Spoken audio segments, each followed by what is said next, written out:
Free at last, free at last. Thank God Almighty, we are free at last.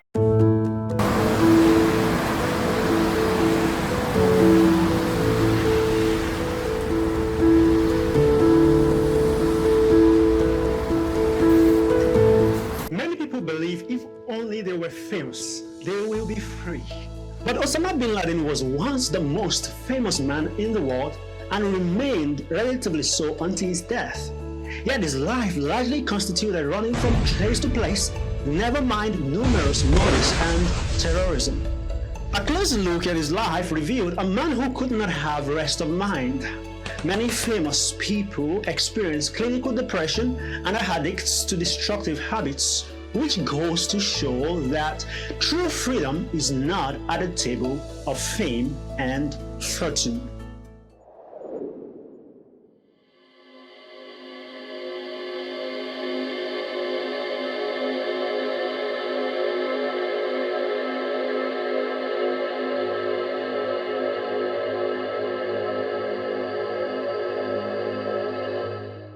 Disneyworld, the place where children, teenagers, and young adults hope to belong. The franchise that releases movies targeted at the same age groups and has grown into a multi-billion-dollar industry from this business. The selling point of Disney is its ideology of fairies, Barbies, princesses and princesses, and others more who experience unreal liberties in a magical world. It has been a successful business strategy, however, at the expense of true liberties. Over the years, there has been allegations of sexual misconducts and sexual harassment of minors within Disney, and it's not any better today. There have been tons of complaints and allegations by parents, legal suits, including a well-publicized $20 million suit by a parent over alleged sexual assault of their 3-year-old daughter while on a Disney cruise ship. Sexual predation and human trafficking by Disney employees have also been reported in the news. The liberty promoted by Disney is a liberty that does not dwell on real-life issues and sees sickness in an increasingly broken world, and its adherents are bound to experience the slavery of sin undeterred.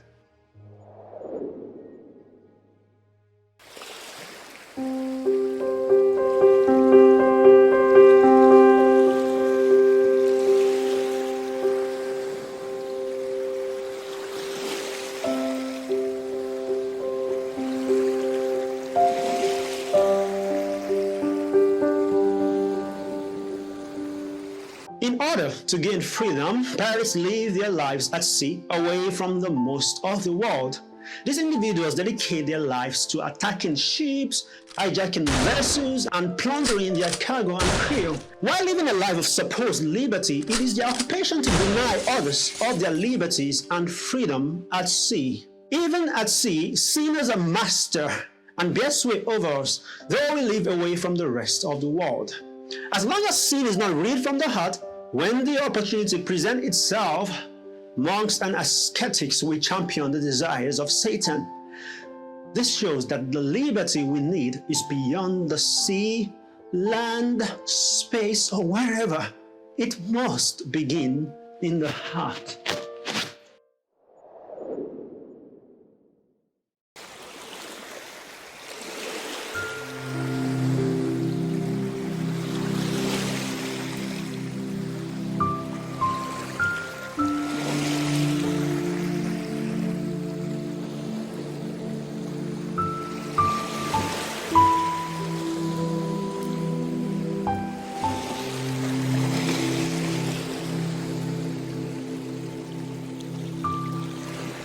Many people spend their life at sea like those in the Navy or transatlantic traders.